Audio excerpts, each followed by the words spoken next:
दोस्तों, अगर मैं किसी से पूछूं कि क्या तुम सुखी रहना चाहते हो, खुश रहना चाहते हो, तो वह कहेगा हां।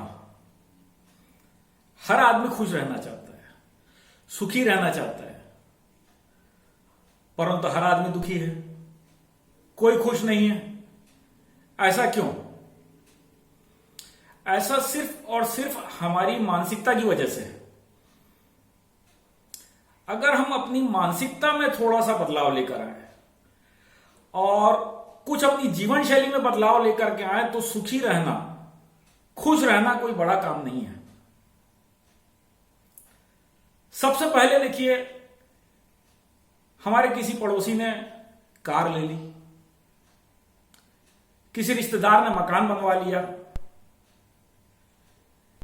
किसी का बच्चा अच्छा पढ़ लिख गया, हम दुखी हो जाते हैं।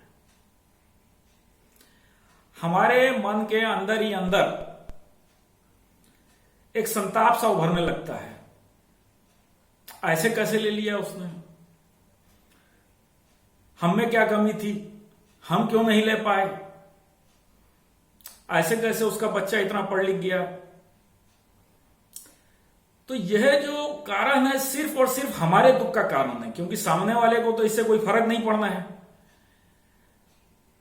सिर्फ हमें ही दुख होना है। अच्छा, मजे की बात क्या है? मजे की बात यह है कि अगर हम ये देखें कि अगर मुकेश अंबानी ने 10,000 करोड़ का मकान बना लिया तो हमें कहीं कोई तकलीफ नहीं होती। क्यों? क्योंकि वो तो हमारे लेवल का है ही नहीं। हम किससे अपनी तुलना करते हैं? हम सिर्फ और सिर्फ तुलना करते हैं अपने पड़ोसियों से, अपने रिश्तेदारों से, अपने मित्रों से, और दुखी होते हैं। जो हमारे लेवल के बाहर का आदमी है वो कुछ भी कर ले, हमें कोई फर्क नहीं पड़ता। तो इसका मतलब यह है कि दुखी रहने के पीछे सिर्फ और सिर्फ हमारा खुद का दिमाग है।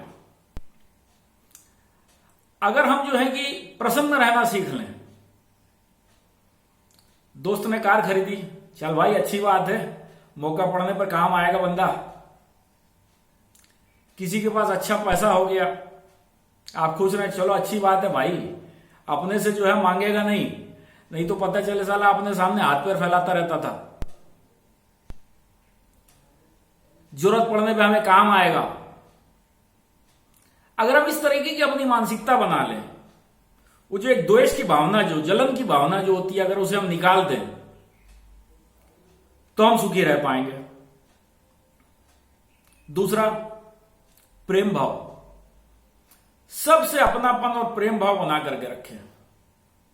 थोड़ा सा मुश्किल जरूर है, परंतु इतना कठिन भी नहीं है।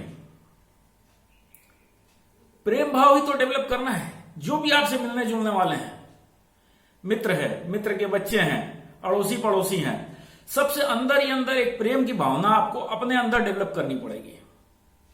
किसी से किसी प्रकार को द्वेष नहीं, सब चीज सही हो जाएगा। जब आपके मन में जलन ही नहीं रहेगी तो द्वेष ही नहीं रहेगा, प्रेम जब बहता रहेगा आपके मन में तो आप अपने आप सुखी रहोगे। तीसरी चीज, अपनी चादर देख करके पैर पसारना। अभी मैं देखता हूं कि ज्यादातर हमारे जो मित्र हैं, हमारे भाई हैं, अपनी चादर देख करके पैर नहीं पसार पाते हैं, अपने दिमाग के ऊपर कंट्रोल नहीं रख पाते हैं। मन आया तब नया सामान खरीद लिया, मन आया अच्छा खासा बड़ा सा मकान बनवा दिया, मन आया बड़ी सी गाड़ी खरीद दी। उनकी जरूरत ना हो तो भी उनकी चादर उनको जो है कि नहीं ये कर रही है कि पैर पसारो, लेकिन फिर भी वो अपने पैर पसार लेते हैं। और फिर उसके बाद शुरू होता है उनके दुखों का सिलसिला। आपने जो है कि एक बड़ा मकान बना लिया, उसकी आप किस्तें नहीं भर पा रहे हैं। आपने एक बड़ी गाड़ी खरीद ली जिसकी कि आपको आवश्यकता नहीं थी। उसके बाद उसके जो खर्चे होते हैं, हर साल के मेंटेनेंस खर्चे, रजिस्ट्रेशन, हर कुछ साल में बैटरी चेंज करवाना है, फिर गाड़ी चलेगी तो पेट्रोल भी खाएगी, तो नहीं मेंटेन कर पाते हैं। और अतः दुखी रहते हैं। कुछ लोगों को जुआ, सट्टा, शराब, सिगरेट आदि की आदत रहती है। कुछ नहीं, ज्यादातर लोगों को आजकल हो गई है। आपने कभी विचार किया है कि अपने पूरे जीवन काल में एक आदमी जो सिगरेट पीता है अथवा जो शराब पीता है वो पूरे जीवन काल में कितने का शराब या सिगरेट पी जाता है? मैंने कई लोगों को देखा है कि वह अपने परिवार को नहीं पाल पा रहे हैं, बच्चों की स्कूल की फीस नहीं जमा कर पा रहे हैं, घर में राशन पानी नहीं आ पा रहा है, लेकिन क्योंकि उन्हें आदत लग चुकी है किसी को सिगरेट की, किसी को शराब की, तो वो आवश्यकता जरूर पूरी हो रही है, चाहे वो किसी भी प्रकार का कहीं से भी कर्जा करके हो। तो यह हमेशा दुख का कारण बना रहेगा।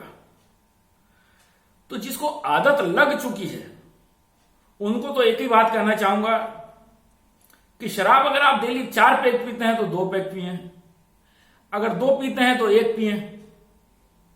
सिगरेट अगर आप रोज 10 पीते हैं तो 10 की जगह 6 कीजिए, 3 कीजिए, 2 कीजिए, 1 कीजिए।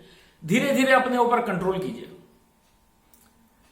नहीं तो बाकी दूसरे लोगों की तरह वैसे ही होगा।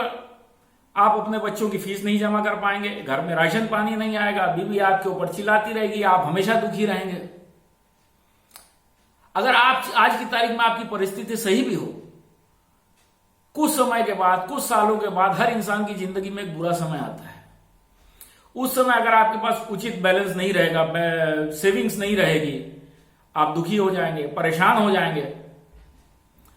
तो हमेशा अपनी स्पाइन को, अपनी रीढ़ की हड्डी को मजबूत करके रखें, अर्थात अपना बैंक बैलेंस बना करके रखें कि कभी कुछ बुरा समय भी आ जाए तो आपको किसी के आगे हाथ पसारने की जरूरत ना पड़े। जैसे कि इस समय कोरोना काल में हम देख ही रहे हैं कि ज्यादातर धंधे बंद हैं, लोगों को सैलरी आधी मिल रही है, कई लोगों की नौकरी चली गई है। ऐसे समय में जिन्होंने अपना कुछ बैंक बैलेंस बना करके रखा हुआ है, जिन्हें ये आदतें नहीं हैं, वो तो किसी प्रकार सरवाइव कर जाएंगे। लेकिन जिनके पास बैंक बैलेंस नहीं है, जिनकी आदतें इस तरह की है कि ये खर्चे वो रोक नहीं पा रहे हैं, तो फिर क्या होगा? अतः दुख, दुख और दुख। तो सुखी रहने के पीछे यही एक तरीका है कि आप अपनी चादर देख करके पैर पसारें, दूसरों को देख करके दुखी ना हो, अपने मन में हमेशा एक संतुष्टि का भाव रखें।